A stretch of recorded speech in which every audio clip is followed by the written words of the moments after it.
going on right now, and Labour's internal psychodrama should not be priority number one, though someone needs to tell the Labour leadership that. But having seen my friend Matt Cousin rip up his Labour Party membership card, I felt I needed to say something.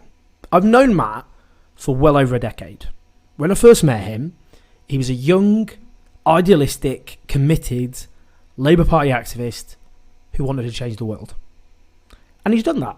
Unlike a lot of his detractors screaming at him in his mentions on Twitter, he's an anti-gambling campaigner whose campaigning efforts have proved instrumental in changing the law on gambling. And if anyone knows anything about gambling addiction, in a way which will probably help save lives. Now, if you think politics is about, let's put it this way, shouting slogans or changing lives, he's changed lives.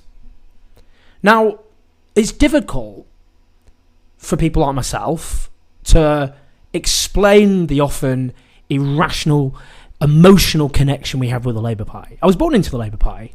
My grandmother was a Labour Party councillor.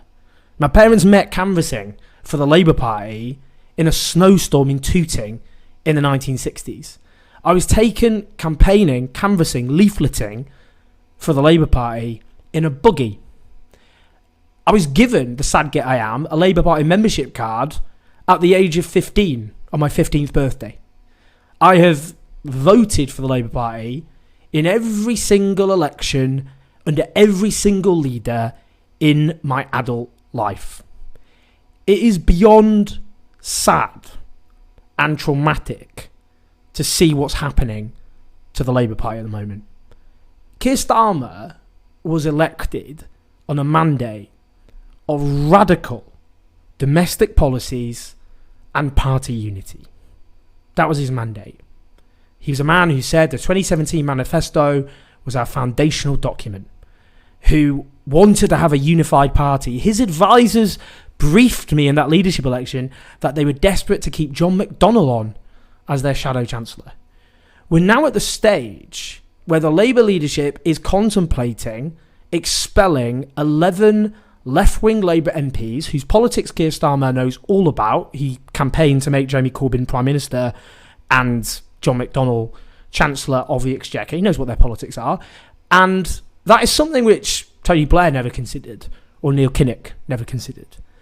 The most intolerant, authoritarian Labour leadership that has ever existed.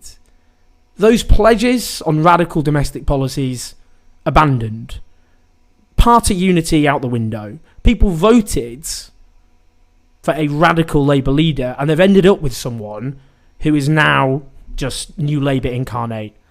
And the thing is, it's not just the left flank, if you like, the radical left flank, whatever you want to call it, of the Labour Party, who are doomed under this leadership.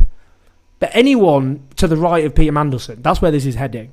The people around Keir Starmer are New Labour retreads whose heart beats a little bit faster, not about taking on the Tories, but taking on the left. Everything has to be about how they can define themselves against people who believe in radical transformative policies that would change the country forever. They don't have a vision for the country at all. I've known some of these people almost all my life. I mean, some of them make Gareth Keenan from The Office seem charming. These are people who believe passionately in things like why we should arm Saudi Arabia, a dictatorship which beheads people for being gay and dissidents, brutalises women and carpet bombs Yemen and slaughters children there. And yet now they think they can grandstand on the morality of foreign policy. It is beyond sad and traumatic to watch good, decent people like Matt, who's actually changed lives, who's done more than Keir Starmer has, as things stand, to change the law in a way that will transform lives, to rip up their Labour Party membership card and leave the Labour Party in despair. There will be people cheering the disappearance, if you like, that people like Matt Cousin leaving the Labour Party.